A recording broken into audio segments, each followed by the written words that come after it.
बहुत समय पहले एक जंगल में एक हाथी रहता था। वह बहुत हंसमुख था, लेकिन उतना ही अहंकारी भी था। अपनी असीम ताकत के कारण वह हमेशा खुद को महत्व देता था, अपने आप को सब में श्रेष्ठ मानता था। एक दिन जब वह जंगल में घूम रहा था, उसने एक कौवे को लगातार जोर जोर से चिल्लाते हुए सुना, जो उसे पसंद नहीं आया। हाथी ने कौवे से कहा कि मूर्ख कौवे, चुप हो जाओ। तुम जानबूझकर दूसरों को परेशान करने के लिए ऐसा कर रहे हो। तुम्हारी आवाज बहुत भयानक है, फिर भी तुम चिल्ला रहे हो। तुम्हारी आवाज सिर फोड़ने वाली है। कौवे ने हाथी की हर बात को अनसुना कर दिया और चिल्लाता रहा, काव काव करता रहा। लेकिन हाथी के अहंकार ने उसे बहरा बना दिया था। वह कौवे पर इतना भड़क गया कि उसने कौवे को सबक सिखाने के लिए पेड़ को गिरा दिया। पेड़ गिराने के बाद भी उसका अहंकार कम नहीं हुआ। अपने किए पर पछतावा करने की बजाय वह आगे बढ़ा।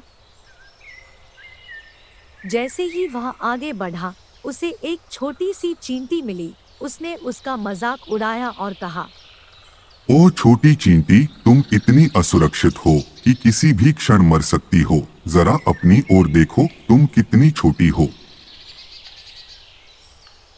तब हाथी उसके इस व्यवहार पर जोर जोर से हंसा। चींटी को गुस्सा नहीं आया, बल्कि उसने उसे बहुत विनम्र तरीके से जवाब दिया। प्रिय हाथी, मैं सहमत हूँ कि तुम आकार में मुझसे बड़े हो, लेकिन आपको ऐसी बात नहीं कहनी चाहिए। भगवान ने हर किसी को विशेष चीजें प्रदान की है। कृपया मेरे छोटे आकार के बारे में चिंता न करें। यह सुनकर हाथी जोर से हंसा और उत्तर दिया, ओह, आप इतनी छोटे प्राणी, क्या करेंगे आप जब आप किसी के पैर के नीचे आ जाओगे? और उसके लिए भगवान का आभार है। अन्यथा कौन जानता है आप कैसे बचे होंगे। आपको देखने के लिए चश्मा लगाना पड़ेगा। इस पर चींटी ने उत्तर दिया, हाथी भाई, तुम मेरी चिंता मत करो। अगर मेरे साथ ऐसा कुछ होता तो जरूर पहले ही हो चुका होता। मुझे भगवान पर भरोसा है। वह जो कुछ भी करता है वह केवल अच्छा के लिए होता है।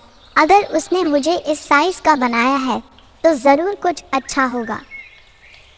जब चींटी और हाथी बातें कर रहे थे, तभी अचानक बारिश होने लगती है और घमंड के कारण हाथी गुफा के अंदर जाने से कतरा रहा था। तभी चींटी ने उसे बुलाया और कहा, हे प्रिय हाथी, इतनी तेज बारिश हो रही है, तुम वहाँ बाहर क्यों खड़े हो? कुछ ही देर में बारिश और तेज होने वाली है।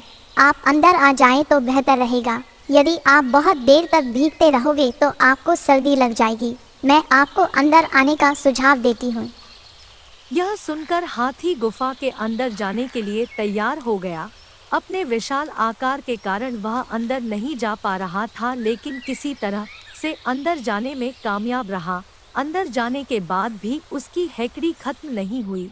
वह फिर से अपने विशाल आकार के शरीर पर इतराने लगा। बेचारी चींटी सब कुछ सुनती रही। हाथी ने कहा, यह गुफा कुछ भी नहीं है। मुझ में इससे भी बड़ी गुफाओं को तोड़ने की ताकत है और उन्हें चट्टानों के ढेर में बदल देता हूँ। हाथी ने अपने पैरों से जमीन पर जोर जोर से प्रहार करना शुरू कर दिया। बार बार प्रहार करने से गुफा टूटकर अवरुद्ध हो गई। गुफा का प्रवेश द्वार बंद हो गया। जब हाथी ने यह देखा, वह परेशान हो गया और बोला, हे भगवान, अब ये क्या हुआ? गुफा का प्रवेश द्वार ही बंद हो गया। अब मैं यहाँ से कैसे निकलूंगा? यह जगह पहले से ही बहुत दमघोंटू है। यह सुनकर चींटी तुरंत भाग गई। हाथी ने उससे उसे गुफा से बाहर निकालने का अनुरोध किया, लेकिन चींटी ने कोई उत्तर नहीं दिया। थोड़ी देर में वह जंगल में गई और दूसरे हाथियों से बताने लगी। अन्य हाथी आए और विशाल चट्टान को वहां से हटाया। गुफा खुल गई और फंसा हुआ हाथी मुक्त होकर बाहर आ गया। उसे यह भी एहसास हुआ कि वह अपने विशाल होने का घमंड न करे। आकार, किसी जरूरतमंद की मदद करने में सक्षम होना ही मायने रखता है। ठीक वैसे ही जैसे उसके साथी हाथियों ने किया था। उसे अपनी गलती का एहसास हुआ।